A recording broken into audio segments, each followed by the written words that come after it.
Incoming transmission. Thanks, Paul. I appreciate you doing this. Oh yeah, yeah, no, I appreciate you. All right, hey everybody, it's Ed with boosting the signal, and this week my guest is Samuel Cockings from the Trek Shorts for Fans by Fans. Yes. It's an amazing Star Trek fan film. I would say company or troupe. I'm not really sure how I would you know Enthusiasts. We can't call it a enthusiast. series, but we can. It's an anthology set of content we make. Well, I was going to say 39, 30, almost 40 films now over 4 years. That's an Yeah. amazing feat. And Yeah. yeah, I was going to say, I was really excited to talk to you. I honestly, if I could have talked to you at 8 o'clock this morning, I would have, because I want to do this. I've been waiting on this all day long. And Very kind. but it's really good to see you here and to speak with you. I've definitely spent plenty of times watching you on Trek Yards, and somehow Oh dear. somehow your Trek shorts have escaped me. I don't know if it's just, but it's happened. It does happen. Unfortunately, there are things that go over my head and I don't learn about, but I'm really happy I have. Tell us more about Trek shorts, please. Yeah, fan film. Fan films, I guess, are a huge part of my life. They didn't mean to be. When I was at university studying film, it was between the years, and I was kind of a go getter of doing any media. Actually, learned more doing not the course than the course, but then go getter. And so I already had some Stargate props and costumes. I love Stargate, and so between the first and second year, we made a Stargate fan film. And after it was released, it became the number one Stargate fan film in the world, to my surprise and pleasure. And it still is today, the number one most watched Stargate fan film on YouTube. Wow. Lovely. Next year, I thought, let's do it bigger, let's do it better, let's make a Star Trek one. That one was significantly more complicated, and took me from 2013 then 2014 shoots to finish finally in 29 or release in 2019, because I remastered it twice in the meantime, because I got better. I'm glad I did, because the last time it really improved it. And I took a break because that took a while. I tried to come back with an Avengers style crossover film called Convergence, which we were literally about a week away from booking flights and hotels for people. And then the thing called pandemic hit, and we thought we'll wait on this in case our non-refundable flight tickets aren't good. So we filmed half of it, and then pandemic closed that off for 2 years. We finally shot it three, give or take, because it was a big cast piece, three or so years later. But we said, oh, we promised a really cool film, and we filmed half of it. We were excited. Let's make some small, maybe we'll call them Trek shorts, because they're going to be shorter. And the first one was the one day we had a break in the lockdowns in the UK. We had him come and do that. It was the Wow. one guaranteed day. Sounded very well, apparently. And then we went back in, and Nick shot in from Scotland, and then we just kept rolling. And then years on, we've done an astounding amount of content, and it is somewhat mind-boggling. And a couple of the films are accidental films, and you can follow up on that if you want later. But accidental films. There you go. That's a brief history. I'm curious about the accidental films. Going through the library of films that you have created over the last 4 years, and because I've done my research over the last couple of days and kind of just binging everything. And the one They thing are that I quite have, bingeable, I think. your viewership numbers have gone up, I'm sure. But Thank you. I made sure, of course, I subscribed so I could go back and then as I was going through, and then you talked about Stargate, and then I even have a note to myself, Stargate crossover. And I see Stargate, like, because I see the Gua'uld ships coming, and I'm like, wait a minute, what's going on here? And it's like I'm very intrigued, and so yeah, I'm a big Stargate guy. I'm looking straight ahead, like you can see behind. I have Star Trek. I have Stargate in front of me. So it's Good man.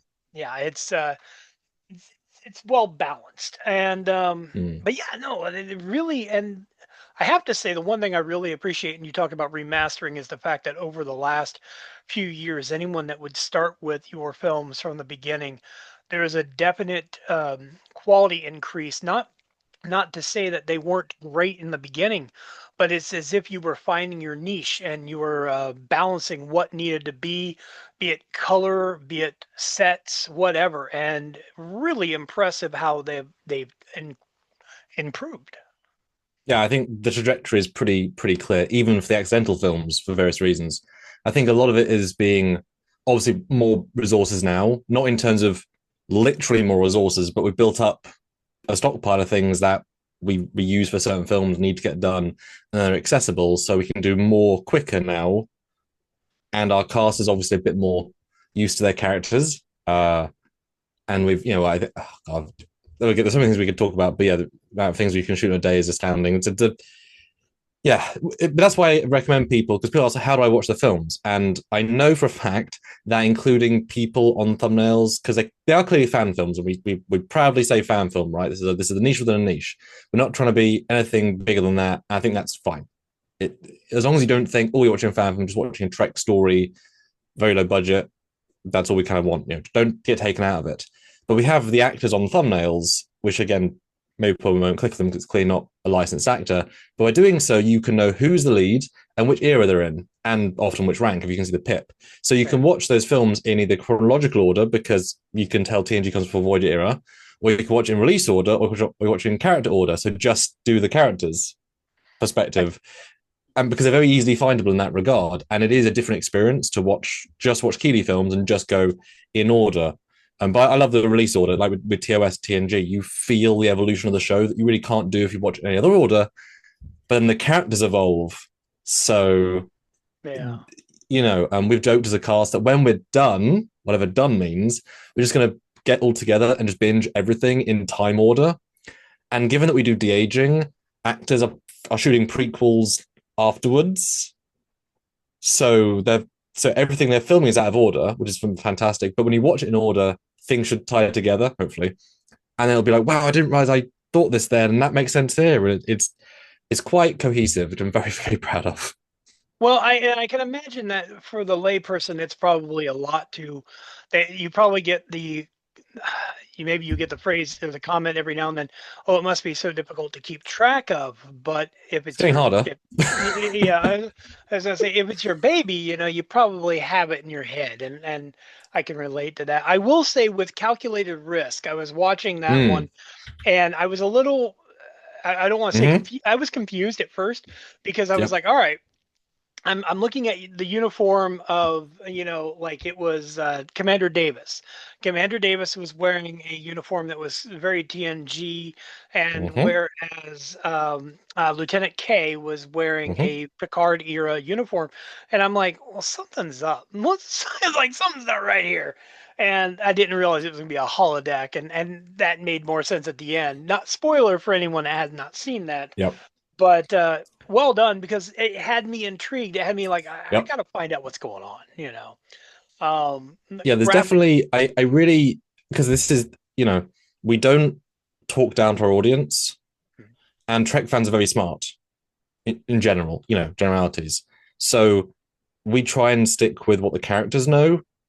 And for example, if you and your friend um Billy Bob, whatever, went and watch TNG and it's season 6, and he said to you, "Oh, who's that woman?" And it's like, well, it's Deanna Troy. Well, they're not explaining who she is. Well, why would they? We're 7 seasons in, Yeah. right? The show doesn't need to do that. It's up to you to watch them or not, but it's the shows to follow through on that.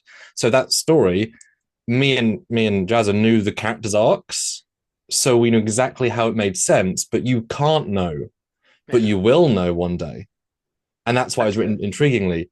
Because she's such a funny character. She's actually my fiance's sister, Okay. who I've known for over 10 years, or 10 years this year. And she became an actor and then became a scriptwriter, which is may have inspired her. I don't know. Very nice. And she actually came and filmed like the week before she started university to do film, or do acting, sorry. And she filmed at 18, like within like a week or two. She came and filmed her first piece. So that was 3 or so years ago. But because her stuff is really far in the timeline, every single thing's a spoiler about her for Oh. various characters. So she's filmed 7 stories, not her as being the lead, but she's in 7 stories, fully filmed. They're just sitting there because they're huge spoilers. So this was a chance to actually film something that was sort of spoilers. She's 16 and 30-year-old's body, whatever. Yeah, it's a spoiler, but what does it mean? I don't know. I know. She knows. You don't know. But it was nice to bring her in, even though she's filmed so many things. And now she's locked in as that actually looks as young as she needed to for the part, and now she's growing up. So when we film more, you'll see they'll look different because their time has passed. Boy, we've done some stuff, man. We've done some stuff. The de-aging is well done as well, I have to say. Like, um, all the way around, two even liver spots on the face to make them look older. Everything. It's it was well done. I completely enthralled by watching it, and I remember telling my wife, I'm like, we're gonna have to watch more of these. And well, specifically, if I may say, last night was the best one. We had a really bad storms here last night, Okay. and she's like, "Well, there's nothing to watch. Let's just go to bed." And I'm like, "No, no, no. We have something to watch." It's like Okay. trust me, have a seat, relax. Okay. Um, but no, absolutely enjoyed it. And Well, which was then the story? Which was the you said that was one of your favorite well, ones? we started off with the calculated risk because I thought, well, I'll watch Okay. the newest one, Okay. and that's when I was like, okay, it caught my attention, and then I was like, I need to go back. I end up watching the Sean Ferrick review, and then I Hmm. started adding things into a playlist, and then like you said, I do need to go through and I want to figure out, do I want to watch these in chronological? Do I want to watch them in release order? And then, so let me ask you, what would you recommend? I mean, like, do you do you recommend release order and or what? Well, it's just like with Star Trek. I think if a modern 10-year-old started with Enterprise, then Discovery, then TOS, they will be biased against TOS visually, and they can't get away from that. If you start with TOS, it'll feel flatter in the sense that they're not pre-biased, and then suddenly TNG will feel more advanced, and Voyager will feel more advanced, versus everything will feel less advanced. Yeah. So I always recommend do it the way it was intended structurally. So I would say very much starting release order, which makes it a lot easier. Because also, while the characters do know each other, we are obviously evolving as we go in the chronological of release order. So obviously now things are really interconnected, but you are now seeing us trying to introduce them to the audience because we're trying to do that with the audience. So I would really recommend a release order uh, because yeah, it's pretty cohesive. But then honestly, you could almost they're not very long, right? You could then go back once you've watched them all and just watch the Keeley storyline, go from the cadet, which was de-aged, which was so much fun to film, and then all the way to captain, which is that's the big character arc we're doing because what 50 years of Pillman's life. And she loves playing that range because imagine as an actress being asked, right, play 18, then play 50, but I'm only 33. Yeah, but you're playing both. And it kind of works, right? And there's really distinct versions of her throughout her life because you would, right, as you grow up in an age. So let me ask you, your cast is amazing. Everyone is very well spoken. I have to say, Hmm. there's no, I mean, at least it comes across on film that way. What was the origin of the cast? How did you all come together, Hmm. or Well, is any it? highlights? Because Well, everyone's your favorite, I'm sure. But any who would say was your favorite if you had to well, say? no, For I'd no, say what was be the beginning? How did I mean, no, I'm but I'm asking you assuming specifically, who's your favorite cast so far? my favorite cast member, Any reason?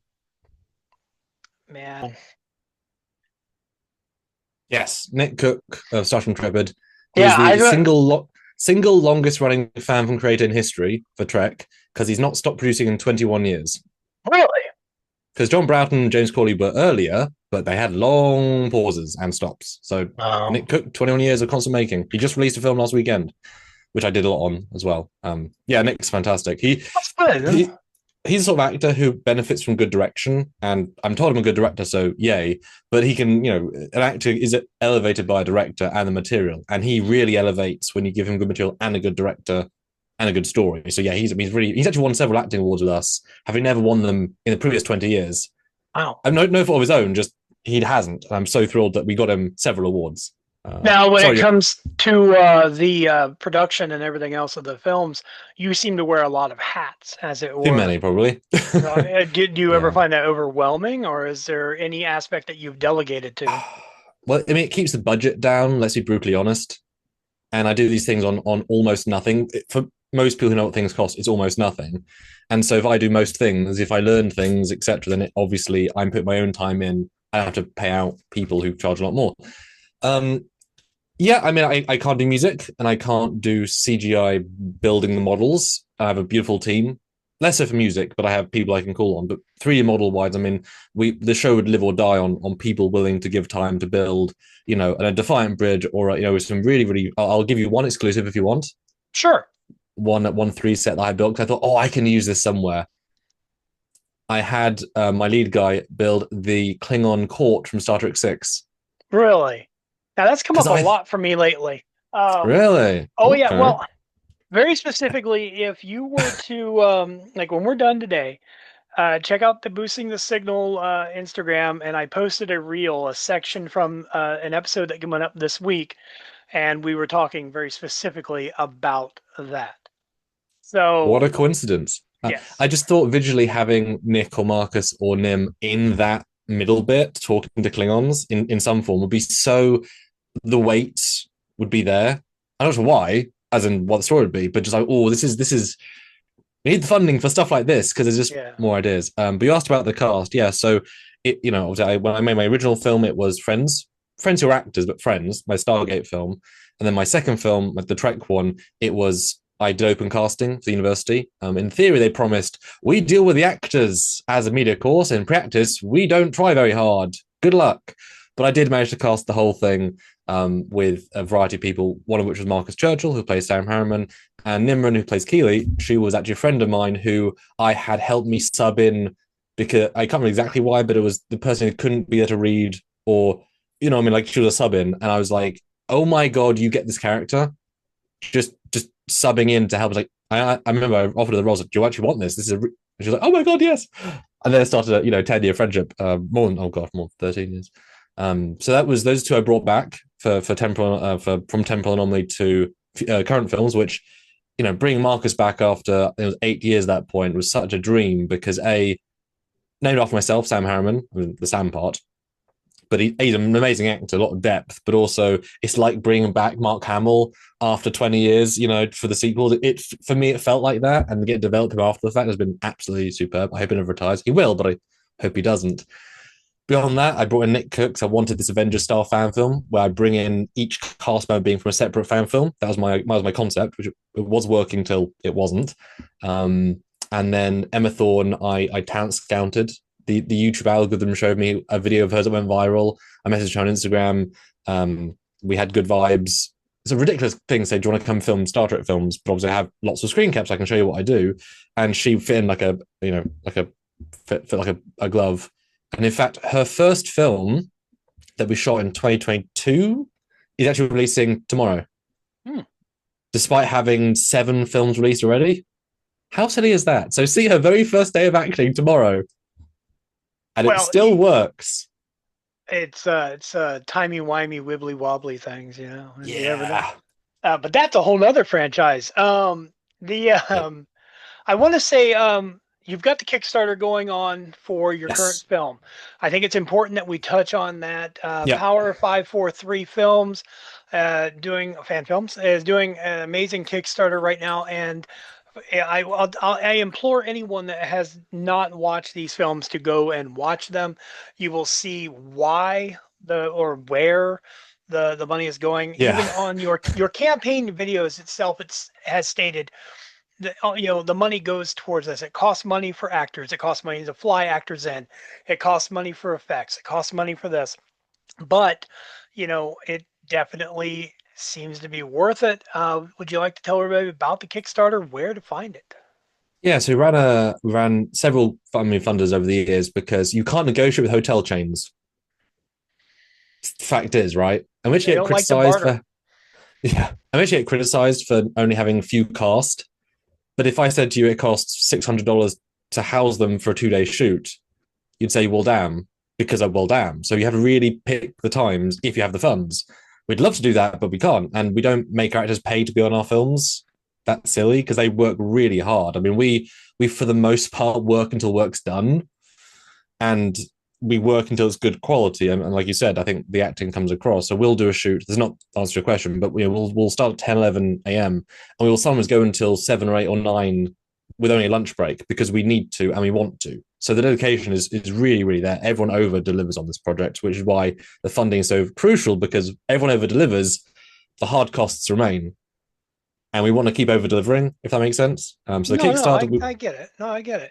You want to strive for perfection, even if it's one well, step best we below. can do. Best Best you we can can do, do. but if you Yeah. shoot for the highest, I get you. Yeah. But we did crowdfund it in 21 and 22, which were wonderful, and they obviously helped to produce many films. But the first fundraiser was for 5 big films, which end up being well, we've shot all 5. They're been in the can for a long time. They're 30, 40-minute pieces, which will take sort of 6-ish months to make each. But we've sort of pivoted, once they're filmed, of course, to do smaller films, which means we can release 7, 8, hopefully not 9 a year. We have done, I believe, 9 in 1 year, which is absolutely astounding, Yeah. incredible. But each film gets you to know the characters, gets you to see different eras, different things. It's really more interesting, and they may take only 1, 2 months, sometimes 3 weeks each, versus 6 months. And we'll do those, of course. We'll finish them. But I think it's really fun for people to see lots of different films. So the Kickstarter, this one is very much for the everything approach. It's a blanket, which kind of is hard to understand in some ways. What's the money going for? And we say everything because we want to keep up the momentum of that many films where we've had to sort of like scrounge for funding for the last 8 months, give or so. And I've worked very hard because I've not stopped releasing. I've achieved it, but it is definitely a struggle. And we've got various films this year that we really want to do, and maybe I can even tease one if you ask me about later. Finish off various films because there's a lot of films like there's one more shoot day that's like a half a day, but because you got to still fund the things to get people in, etc. Um, and because we were going to do a fund in 23 and now it's 26, we have thousands of posters signed because I really believe in physical perks. I would want one if our things are reversed. I would certainly want a poster signed by my favorite cast because in 20 years they won't be accessible. Yeah. Because they'll go across the world. We've got signed scripts by whole casts. I always try and get them done. There's a limit of everything, but there's something of everything pretty much. And other fun perks. You can name a ship and name a captain, etc. I really worked hard. I'll say about spent a month full time on this campaign. I'm not joking, which is another reason why there's money problems, as you can imagine, to really make a great campaign. So you can see there's so much cool stuff done, there's so much cool stuff doing, and we don't want to slow down because most fan film production people, let's be honest, I don't know how much about general fan films, will release one film a year if you're lucky. Oh yeah. Yeah, I mean, even if you look back on like Star Trek Continues when it was Mm-hmm. coming out, that was, you know, over the course of 10 years, you only got 11 episodes. Mm-hmm. You And you've got know, to keep in mind those films and continues and outstanding yeah, $50,000 per episode and standing sets. I'm asking for minimum, and I say minimum, I mean minimum. There's like $15,000 for at least 12. yeah, yeah, Really, I'm asking for 30 because I was very clear you need it 100% or nothing. So I had to keep it as low as possible just to get that. So I'm 12.5 is the absolute minimal. Really, I mean, I don't know if we're going to get it. Obviously, but I'm going to try. 30K is to actually fund this year and be part of next year. But the £12.5, $15,000 lets me finish what's currently in the pipeline, which is fantastic. I'd love to finish those. But then imagine saying we're not going to film anything for 2 years. That would be so depressing, especially as actors become less available or get older, and it stops yeah, momentum that we've got on because yeah, it's so fun and exciting, but it's hard costs. Because I don't know about you know how much about UK houses, but we don't really have spare rooms or couches or sofas in the way that you guys might. So when we yeah, say bring an actor down, it's you might not think a 2 hour train ride is a long time, but if they need to be there at 10 a.m. to film and we haven't got any spare space, we have to have a hotel for them the night before so they can be here because we can't expect them to get up at 5 a.m. to get to set for 10 to work until 7 p.m. and go home. It's not, it's right. they wouldn't do it, right? So we do a hotel before and optional after. Normally they just go home that night, but there's always at least one night of hotel per actor per shoot just so they can be there on time because time is valuable and being can you imagine being that tired working for 11 hours and do good work, you know? Yeah, no, I get it. I can understand the struggles. I don't really know your location exactly where you are, but I do know from past experiences that, like, let's say you fly into Heathrow or Mm-hmm. whatever, and you've got to go. I don't know, but you could go 2, 3 hours. It still may be a drive to get some places that you need to go for, to see We're some very stuff. lucky. Everyone except Nick, because he's in Scotland, is about No, 2 hours away. Nick is about 9 hours away. And the okay, legend that he is will come and do, sometimes he'll do a 21-hour trip wow, because we cram. We cram yeah, content when that's the case, but he really loves the cast and he just has to turn up and act and he gets to be in several films. And I'm very pleased, like I say, he's won acting awards with us and developed his character de-aging. We literally have, I think, 10 films in various stages of production where the actors are 100% de-aged for the whole thing. wow. How absurd is that? as a concept. Well, But if you want to yeah, we look do it. young again, I mean, I'm all for it. I one thing I kind of want to touch on, and I like again, I want to say the Kickstarter. We need to know where to tell people where to go. I want to put it on the screen, but if you could tell Yes. us and give us an idea. Yeah, it's called Trek Shorts 2026, the big one for a reason. Is on Kickstarter. Just search Trek Shorts Kickstarter on the Google or whatever platform you want. You'll find it, and there are perks from anywhere from the simple $10 all the way up to, I mean, 1,000 or more. But that's the extreme stuff. But every single perk, there's a real bundle approach. So the higher you go, the more value you get by a substantial margin. So we encourage people, if they want to just get one signed poster, they can. Don't. That's a lot of postage. Or you can get, I mean, my favorite one personally is the main cast limited sign perk, which is the entire main cast fully signed. And Alexa Brown has sort of retired from on set work. So we only have as many as we have with her Okay. signed. And those are £60, but that is everybody together, and it's such a fun piece of art. And I've had people frame those. We love those. And then if you want to go the more formal perks, so like admirals and vice admirals and etc. But like I say, every single perk increases the value of what you get. So if you want to support by getting cool stuff, just get a bit more cool stuff, and you will support a lot more. And because And we I actually have prepped this for years, all the perks are on hand. So unlike the last funder where we had to wait for 6 months to get somebody to sign, we aim to package stuff during the campaign, at least put it to one side and then say, let's get it off for the next 2 months. So it's going to be very efficient, we hope, this year, because the stuff's there. I have seen some of the posters that have been signed in one of your videos promoting the Kickstarter. It Yep. showed footage of people signing and the cast members signing. Yep. So and they do look good. It's interesting and definitely well worth anyone checking out for sure. We have these little character cards, which we call postcards. They're about sort of this sized, Yeah. and they're all signed by the cast. And we kind of approach them like Pokemon cards. So every single version of every single character is recreated and signed. Boy, so much signed. And we're going to deliver them as mystery packs. Oh, okay. So kind of collect them all, and they'll always be different. And there's some ones that haven't, films that haven't come out yet, or some actors you haven't not seen yet. And it's just a case of you'll might get a Nick, might get a Nim, might get whatever. But it's mystery pack, and then I'm hoping people get a few.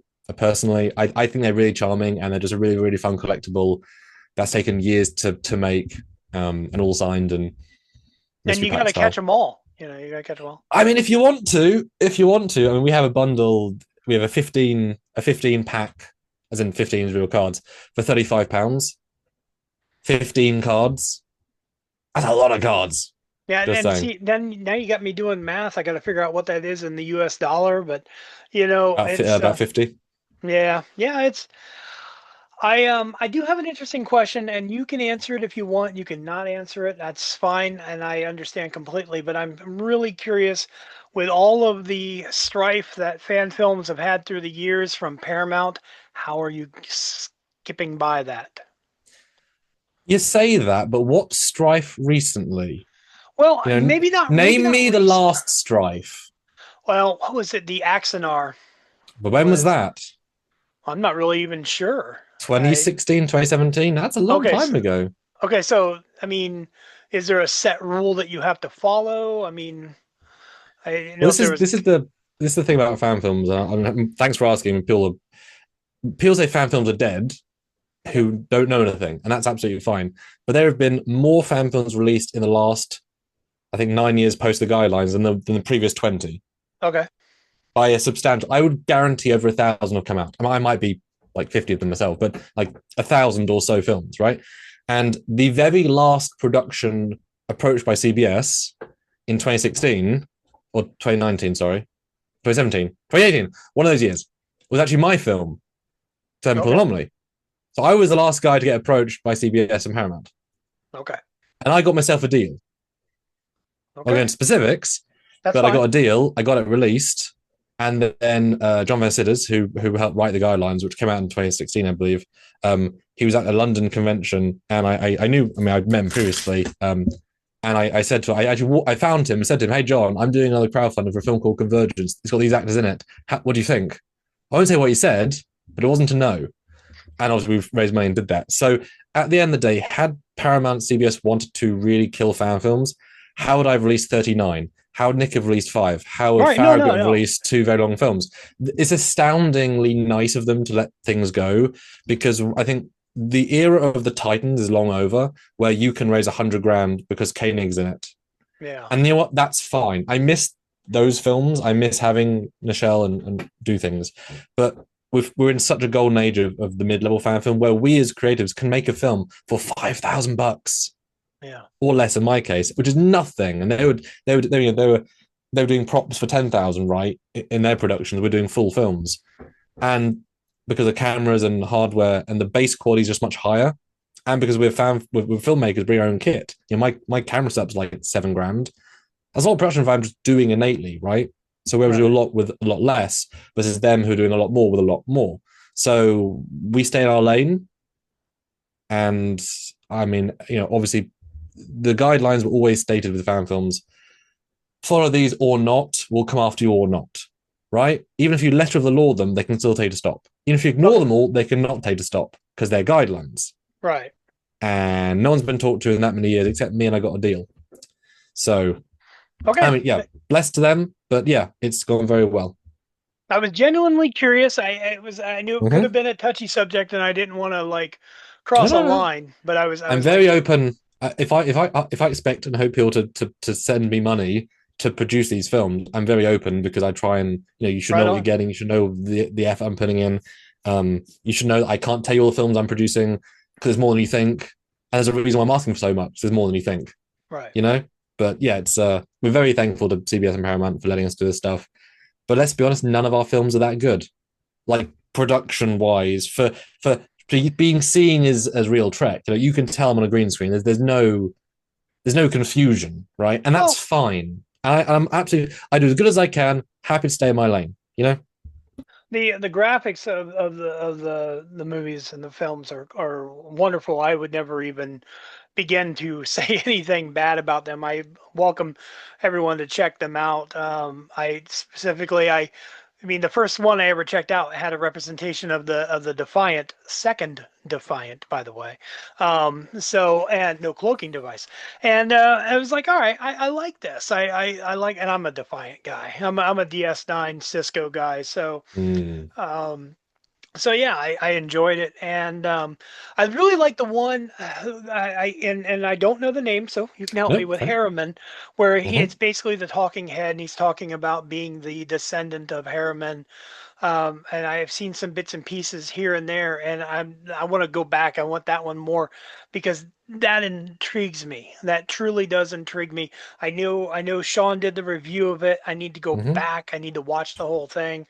Um, so yeah, I'm looking Yeah, for that. Fallen And that was Heroes Fallen was our Heroes. Yes, Fallen Heroes. was an I remember. unexpected viral one, and it's so wonderful because we released that, and then of course Picard season 3 brought Enterprise D back, and that brought a lot more views because it was back again, which makes that feel more fun because as the audience, when he says we lost the D, it never came back. Now we know it does come back, and I have filmed subsequent films where Harriman goes to the museum and sees the D again, and we full circle that, and it's really really tremendous. No, Fallen Heroes was fantastic. I'm very well aware that you don't want to base everything off canon, as in Right. literally just. But I do so much. It's nice to kind of do a bit of everything as well. And Generations is not a great movie, but not every movie is great anyway, right? And it's interesting to have the different perspective and then to see before and after. That was my big concept: was what happens before Viridian and after, and then take it really down to that personal level, that single person helping the crew, because Picard did his own thing and they're on the bridge and these big things, but what's the single person perspective? And it was absurd, I know, but I recreated every single space effect from that film from a certain point in the movie onwards. Every single one I recreated in my film, and then I added new ones as well. So that was a hell of a thing. Yeah, I. Yeah. Sean touched on the review in the review of that, and one thing that I truly appreciated and I liked is that you did a different explosion for the Klingon vessel, and I thought, okay, I like that. That was because it was A, noticeable, B, wonderful. Yeah, and Part of me was just tempted to redo it just for the lols, just recreate their stock footage, because you would find it funny either way if it was an original version of the same thing. that's a good It would be point. funny either way. But yes, I wanted to go original because in that film I took the because I like in documentaries a lot of people saying things, right, so there's Right. time to fill. So I took every shot from the film and I recreated the bit and I did before and after it, so every shot's longer than the film, so you get more of a flow plus obviously new shots. um and yeah, I'm really proud of that film for the small, spoilers and all, but the small bits of him seeing a child and the emotions and the it's really, yeah, he really acted that well, and we felt it in the day, just the vibe. And the score's incredible by Matt. He really elevated that piece. I Nope. see it's my dad's favorite I've done 39, so we have a one distinct favorite. It's like, oh, no offense taken, like they're all good, but that's the favorite. It's like great, The one it thing hits that hard. didn't even occur to me until watching bits of that was I've seen Generations probably more times than I can count, but I never gave much consideration to the fact that the medical, sick bay was in the lower section of the saucer. So them abandoning sick bay never really stuck with me. I never gave it second thought. But then I'm like, okay, wow, okay, I get it. You don't want to be on the bottom, Great, great Yeah, attention to detail, wonderful attention to detail all the way around. well, yeah, I mean, well, I'm never going to be canon. That's fine. I wanted all my films to feel like they just exist in the world, like it's a living, breathing universe. Yeah. And so the opportunity to kind of massage and fix some canon things, as I saw them, helped. So it deepens the lore. Saying, why did no one get the Soren was a bit dodgy. He clearly stands out as being not a very nice guy. Why is he on the station if he's clearly not a very, and then but Bahamut saying no, everyone's not. Why are all the civilians away from him? Because he's something's wrong with him, and he chastises himself for not calling out that there's something wrong with him. How could you know, right? Hindsight, but there's little moments of like, well, of course, this and this and this was really satisfying. And I will say, with that's the thing with funding, right? I've not filmed any of them, but with this sort of funding that we want to get, and this is not the 12, this is the post. I do plan to do each of the main. I'll say this is exclusive to all the TNG movies to do a doc from Harriman's perspective, Okay. and then recreate shots from all four for the rest of the three, and then obviously develop them further. So, what was he doing during Nemesis, and how you do more Insurrection and First Contact? Because I think that'd be so interesting. It A would lot be of that. work, but that's a set. I'm sold, right? Yeah, oh, I know. It's an interesting concept. I like that idea all the way around. Especially like Insurrection. Insurrection would be an interesting one. Would he be a character that stayed on the ship? Did he go down to help the Baku? I don't know. I did film because when we brought when Convergence One, we call it Convergence One, was replaced by the real version we did, which was actually like 20 pages longer. We replaced Robin Hirt from the Netherlands with Alexa Brown from Holy Core, and she's fantastic. But because everything about the Convergence crossover Avengers style was that each character was a fully fleshed out character interacting, I had to write a trilogy of films to set up who Alexa was beyond her film. Oh, I had to write a trilogy, and that costs quite a lot to do, as you can imagine. But we released one; the other two are fully shot. And film two, or was it film? No, film three. Two are out. Film three is actually you want to see the rise and fall of her and Harriman's characters. And the third film has a disagree about insurrection because she's the one on her ship that brings the their replacement warp core oh, because they can't, they haven't got warp core. And so they then have this friendly banter in the mess hall about what happened, and they have very different opinions, hmm. and it gets heated. And I loved writing that because I wrote a dissertation from Manchester University on insurrection, how I disagree with insurrection's premise fundamentally. And so each character is doing the hard version of the story from both perspectives, and it's a fun piece. It's kind of boring in that they're just sitting down, but the acting is really like, it's going to be. So I have to reread that to do the insurrection doc, but there is a Okay. perspective already on it from him, and I had to recreate some shots from insurrection already, and I'll do a lot more in that film because I'm stupid. I can't help Oh, it. no, Oh I look god. forward to it. It's an interesting Yeah. premise. I like that idea, and I'm an Insurrection fan. I Yeah, like that me too. movie. Hmm. The biggest complaint's always been, oh, it's just a long episode of TNG, and your problem is what? Give me TNG. I'm okay with that. So, Yeah. I mean, it wasn't as good as First Contact, okay, but the music's yeah. fantastic. So the acting's really good. The aliens are superb. Oh They yeah. spent a lot of money on the Baku village. Should they have? Probably not. Probably not, but they did. And it has some really memorable moments. And the space Definitely. CGI is both great and bad at the exact same time in very Yeah, different ways. it's a good balance. Um, It's a good I, balance. if you remember that shot where the E flies, where they fire, um, well, where they fly past camera with a venting cell, Yeah. venting the Okay. cell, and Yeah. they're being shot at by the sonar torpedoes, and they use what's called particle simulation, which spews out particles to like plasma, right? I remember I recreated that shot because I'm a moron, and I made it longer because I am. And I remember because the particles are very intense rendering, just that part of that shot took 3 days to render because Wow. it's obviously flying past camera, which means we're seeing tens of thousands of particles every frame and at camera. But I was like, yeah, I need to recreate this shot. I will say this. The best I ever saw that film was on 4K. They Mm-hmm. did a really good job. I mean, you're right. It is a good balance of good and bad, but yet at the same time, I've seen worse. Um, I mean, Yeah. like, have you ever? I mean, obviously you're a science fiction fan, but have you ever Mm-hmm. seen The Fifth Element? Oh yeah. Okay, so like Fifth Element Mm-hmm. is my good example of everything. Watch it on VHS or DVD, but do not go 4K. That movie did not. You should Really, I've got one right there. really see. I Really, didn't. What did you think about I 4K? haven't seen it yet. Because I'll be honest. I bought it. I haven't seen it for. What's the 4K issue? Because it's it's totally just relevant to Trek Shorts, but I want to I'll give you a good know. example. At the Yeah. beginning, when like Luke Perry and the other guy, they're doing the digging, and the aliens show up to get them. It's very, I don't know. That was the first one. It looks fake. You can see the fakiness of it. It brings out all of the flaws in the costume. And Mm, then when you would see like the president's ship flying through space and stuff, mm, it doesn't loan itself well. But you give it your own opinion. You give it your own opinion, and don't mm. listen to me. Don't listen to me. No, that's the thing, isn't it? In TNG, when the remaster came out, you could see the paint lines on Oh sets, yeah. but you Yeah, just couldn't have it before. But they are paint, which is why it's really funny when you do digital sets. I'm a believer that part of the imperfection is part of the charm. yeah. And it is a spaceship, but they were wooden walls painted with paint. So I will texture my walls with a paint recreation, not a plastic recreation, because it is still paint. This is why I'm very, very. Do I have them there? Oh, I do. Which one looks better?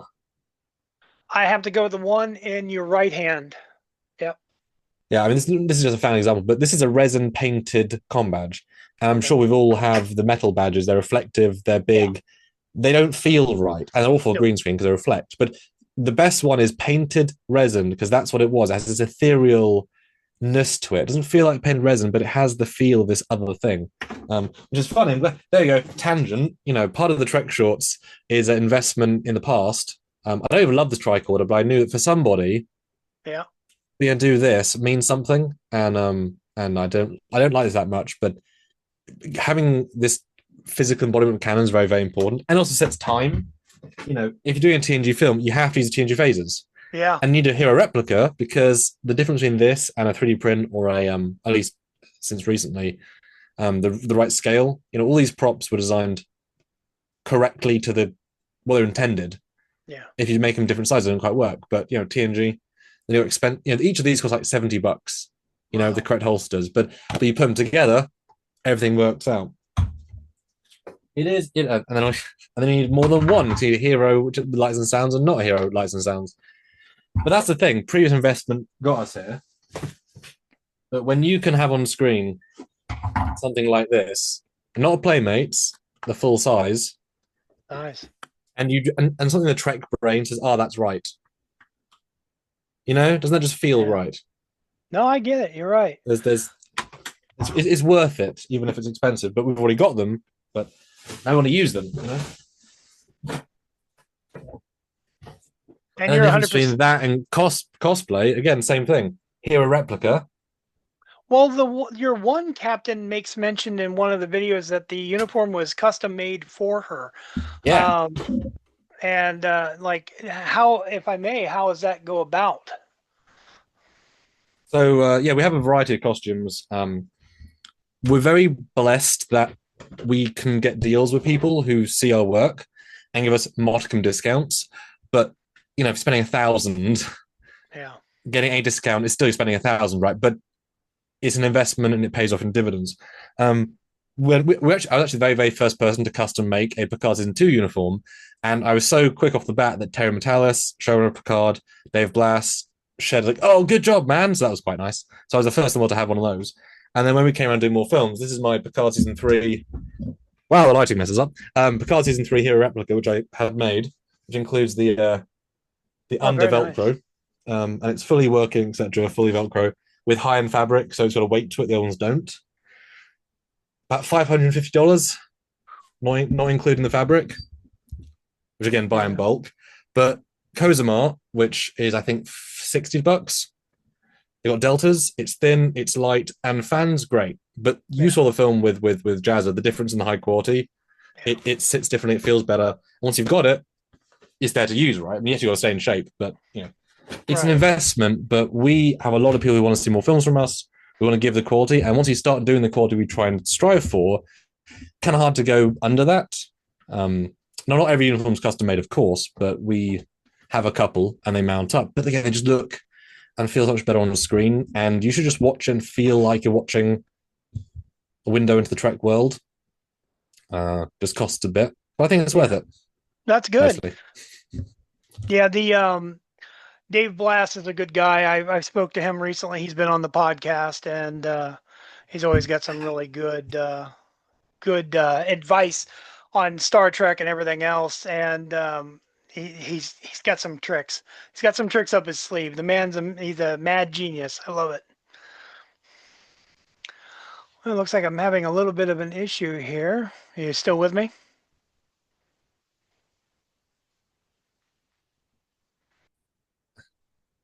All right, so Okay. there we are.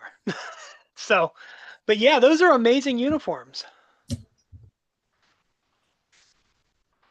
Yeah, we try. Um, and the number one thing we get asked for is about doing Rathacon films. The number one thing, pretty much. And we did do one, which I already had one. So I spent basically built one up over a year and a half. And so I was like, I could use that. Cool. And everyone loved it. That went really well. I mean, I really like invested in some extra CG sets and stuff. But I do watch that. If you like Rathacon, I really went all out on that film.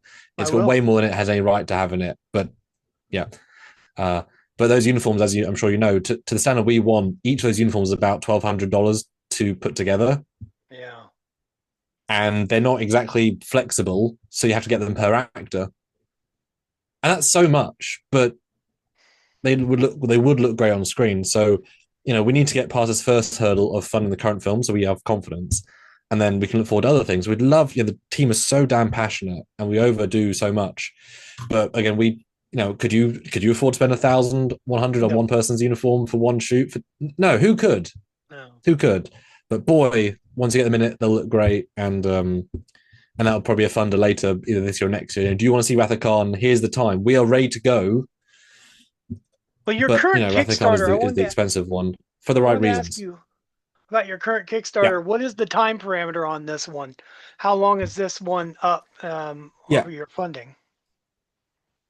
So it's a 60-day campaign. The Okay. reason it was 60 is because I worked my absolute arse off to create 3 full films released during that campaign. Because most people, like 90% of campaigns, we want to make a film. Here's the pitch. Some pitches start with a film. I'm doing 3 films with one pitch. So showing I'm obviously making what I'm promising, right? So 3 full films, hopefully they'll get us press. 54 days left. We're at 3,519 of the 12,500. So a long way to go, obviously, but every small donation matters. Although big donations obviously help us get there more. If we don't get it at all, even if we're shy by a little bit, I mean, yes, I might approach the backers and say, "Do you want to donate privately?" But this is very much a a symbol to the cast. You know, we put in so much extra work. You know, the bill is quite high from previous years. do people want to see these films continue the way we're doing them, right? This is people's chance to finally, I keep saying in press materials, support what you love. Because if people don't support these, then well, we can't make them. And that is sad, but it's not up to us at this point, right? So Right. 12.5 is to get the current creme de la creme, or the current crop done. And the stretch goals talk about how the first stretch goal is a couple of thousand more, and that gets us some more props and costumes we need for some in development films, because again, you can't film them until you got the props and costumes, but they're ready to go kind of thing apart from that. And then more, it'll cover some more films. Also, we're hoping for just as much as we can past the 12, and we'll certainly use all of it and any of it to help. Yeah, yeah. We just want to keep going, just want to keep producing. And there's so many things work in progress. Like I said, there's 3 more films during this campaign. There's a TNG film, a Voyager era / Strange Worlds crossover film, Right. which tries to bridge those gaps, bridge those things, and it's really fun for a Trekkie. And the third film is a mirror-ish film, Ish. mirror Ish. universe brackets ish, and that's a Ish. very different film as well. So 3, and that's a First Contact era, maybe post Nemesis around that time. So it's 3 very distinct films, and then well after that is going to be a Voyager film, and hopefully after that's back to Prodigy. And I kind of know what the last one's going to be at the end of the year as well. So I've pretty much got the year mark. If it goes well, I've got the year planned already, not including new films. Okay, so Hopefully. you bring up an interesting question. You mentioned Prodigy, which is animated. Are you Mm-hmm. thinking about possibly animating your performers and doing something animated? Absolutely not. No. So when Prodigy was cancelled, because I knew the Prodigy team quite a bit through Trek Yards. I know the showrunners and Walkie and some other team members because they like what we do. We like what they did. And when Prodigy got cancelled, I don't know how much you know about. Do you watch Prodigy? Do you know much about Prodigy? Oh, I'm a Star Trek fan to the point that I watch everything. Good man. And they got more stuff to watch with us. No, Prodigy was cancelled on a Friday, I think around 7 p.m. I emailed one of my people I knew at Prodigy saying, I'm really sorry. What are the chances? They gave me an unofficial their thoughts. And I wrote a script for a Save Prodigy film at 10 p.m. that night. I started creating CGI shots for it between 11 and 5 a.m. I emailed everyone I wanted to be in it that evening, got yeses for everybody. I then spent Saturday, Sunday, Monday, Tuesday, and Wednesday working from 12 to I woke up at 12 lunchtime until 6 a.m. every single day. I saw dawn every single day. And on the 6th day, the 7th morning, I was able to release a full film called Flight of the Protostar. So literally within a week of it being cancelled, I was able to release a full film, including me, Nick, and Emma. It's actually a really shockingly good film considering. I felt absolutely terrible after because I burned myself to the ground in terms of like I just kept going. I did nothing else but work on it for those 6.5 days. I literally just said any work I'm cancelling. I can't do anything, right? And it's 10 minutes. It includes me as the lead because I had to be, but Nick's in it a lot. There's new CGI sets. It's live action Prodigy, and I was told afterwards that the film was mentioned in the room at Netflix when they were getting their. Now, mentioned in what way, I can't say. It might have been Okay. offhand, might have been but the fact it was mentioned is enough, right? Might have been a post-it note, doesn't matter. Whatever. As a part of the fandom response, right? Because they were able to say within 7 days somebody made a really good film, and it's actually quite a good film, to support Prodigy. And after that it's 46,000 views. That went really well for us. After that, I secured some private funding, and we started creating a Prodigy long form. I can't call it a series because I can't call things series, but you know what I'm trying to say. Right. And the first 5 episodes came out. They were originally launched the Kickstarter, the Indiegogo back when, but then timings. The first 5 episodes are out. They are between sort of 8 and 15 minutes, and they are telling one long story. It's a very big story. It's a very complicated story. I'm very proud of it. It's very bingeable. Every episode ends in a cliffhanger, and it's focused on the USS Protostar in a giant live action story that has heavy Protostar Prodigy references, but it involves our cast. It's sort of fully canon in the sense of trying to ink it. It actually takes place in the Picard era technically because of Picard was at the time. And 5 episodes are out. They're really, I'm really proud of them. And then the next 5 are going to come out hopefully after this Kickstarter and after one more film after that. That'll be the next 5. And the cliffhanger end of episode 10 is insane. I'll tell you that. It's All right. great. And hopefully more coming next year because it's going to be, yeah, no one's done this sort of production before. And we hope he'll watch the next five. Now, I will say this: your episode is going to be going up like April 20th, and that should be the day as people are seeing this. So your campaign is about your halfway point of your campaign as this is being released. Yeah, May 20th it ends. Um, okay, so here's the beauty of it. This interview, if anybody's watching this and they come back and they're seeing it late, it's never too late to go and check out Mm-hmm. everything about Trek Shorts. It is for fans, by fans. You need to check out everything with Power 543 fan films. Don't miss anything. Don't let this be the only time you hear about it. And if you missed out on the Kickstarter, if you missed out on it, I'm willing to believe that there will be others, you know. Yeah, more specialist ones for sure. We have, specific things. But seriously, if you're a fan of TOS or Rathacon or Voyager or First Contact, because we brought characters in from this era, from these eras, and they all kind of they go from one to the next. You can just watch Prodigy film, or just watch Picard, or just watch TNG, and we've got a bit of everything. The only thing we haven't done is a Discovery film because that's obviously confusing to integrate. Yeah. But for the most part, everything else, when Low Decks was cancelled, I made a film in 2.5 weeks. I wasn't going to do a week again because that really wasn't good for my health. But I did in 2.5 weeks, and that's also my favorite films, actually. That involves my fiance getting her on screen for the first time. She was a voiceover previously, and she's really charming in that. That's called Cerritos Lost, and that's really fun. That's actually well, that will have been the next week's Sean review, but many weeks ago from the launch of this. Honestly, every film is different. Every film has a reason to exist. Every film has something special, and every film I'm trying to do something specific. You might not get what I'm trying to do because it's deeper lore, but every film Yeah. has a reason, and they all try to have a bit of both fan love, but also real storytelling. They're not just there for canon's sake, or there's a reason for everything. And the one thing you mentioned earlier about, canon, you were talking about canon Yeah. and stuff. I look at your films and fan films in general like I do novels and beta canon. You are a version of beta canon. Mm. It's I don't know if fan films have ever been referred to as beta canon, but they should, you know. Not quite. Well, but yeah, I mean, if you think about it, you're taking elements of a universe that we all love. You are creating stories that you love, and you're putting your heart into it. And I think if is, that's all that matters, really, And Well, yeah, it matters that I'm very much a Trek is a historical world, so yeah, things have got to fit into it. Even so much as if you watch our Arathacon documentary, which was about the theft of the Enterprise, the theft of the Excelsior. What's fun about that film is it's an official Memory Alpha sanctioned. Now, while Memory Alpha is not Starfleet, it's they're yeah. all. It's an officially sanctioned documentary. So, do you think they're going to be able to say Kirk stole the Enterprise? Mm, Right? So right, you as the audience can watch it on several levels because we know they stole the Enterprise. But we know as the audience they can't say that. So the doc is framed as what can we say, and it's true because Starfleet doesn't lie. In my world, honesty is important. But how right. can you reframe events that are true, but from a certain point of view? So watch that because I'm actually getting things wrong on purpose in that film because that's what the official story is.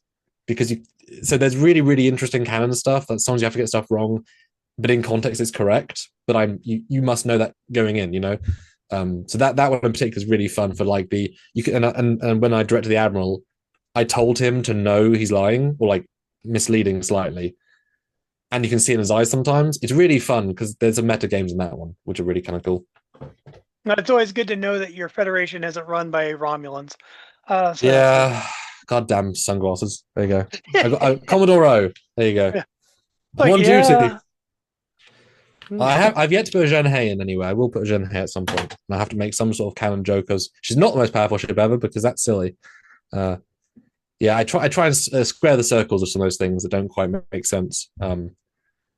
Yeah, or make gentle fun of them. I'll give you one mild spoiler. In the Voyager Stranger Worlds crossover, I often think that content is perspective. So if a Voyager era person walks onto TOS colony, they'll see it differently than onto a Enterprise J, right? They'll just see it differently. And so if a Voyager era character walks onto the Stranger Worlds bridge, they're going to say, "Wow, that's a big window," because they've never seen a ship in their entire life as a bridge window, nor one that's the entire length of the bridge. They're obviously going to comment on it because it looks ridiculous from their entire lived experience, right? Good point. But Good you point. but you don't need to say it like a dickhead fan. Sorry, that was a bit rude. You don't have to say it like a mean fan, but you can say it how they would say it. And No, I get you. perspective lets you poke fun at it, but it's just the truth of the scenario, So that'll be fun because we poke holes in the way that it needs to be, but also there's fun stuff with it too. It's like referencing, hey, there's no carpet on the floor. Yeah. Yep. Carpets are always a joke we gotta do because hell of a joke.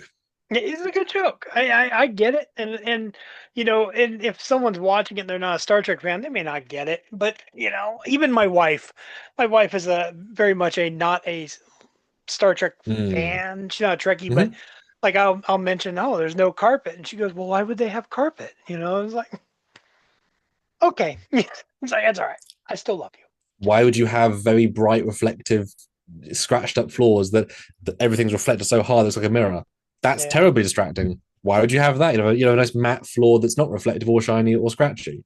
I'm like Oh I wait, need that's carpet. As yes, I need to have bright light shining in my face too, like in the Kelvin universe. yes, the So Strange Worlds Bridge having an eye line is a slightly odd. Um, I think if you like the gentle doesn't make sense and not make sense, and that film's going to be fun because it is meta, but it's in the best appreciation of what they're trying to do meta. I agree.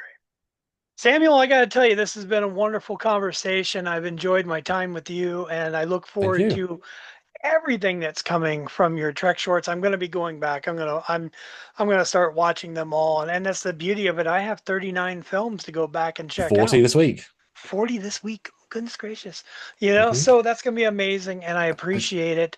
I want everybody to do the same thing. Go back, check them out. All the information is on screen, where to find them. And do you have, like, yourself, do you want to tell anybody where to find you particular? Yeah.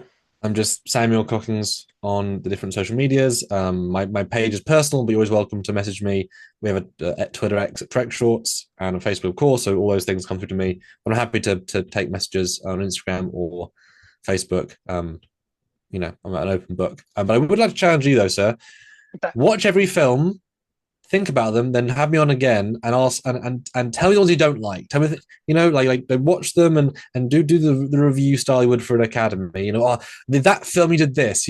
Put me to the fire when you watch them all. I want to see. You seem like a smart cookie. What would be, you know, put me to the I can fire do on that. some. I can do that. I will definitely do that. Well, you will be back. You will be back. You give me a chance to kick them all out. I'll make sure I'll get me a notebook. I'm gonna buy a I would notebook love a for notebook. then we're gonna give me a notebook. Each I one's would gonna love a get its notebook. own page. I'm gonna go old school on this. We're gonna have citation ops. Ah, yes. That would be that. I Sean did film something a while ago for me in person, and he did fill a note, his equivalent of notepad because there's so much of that. So yes, that was a. We have fun. We have fun. But thank you so much for I having me. love it. Appreciate it. Yeah, much happy to have you on here, and yeah, well, live long and prosper. Indeed, or the low decks reversal, whatever that is.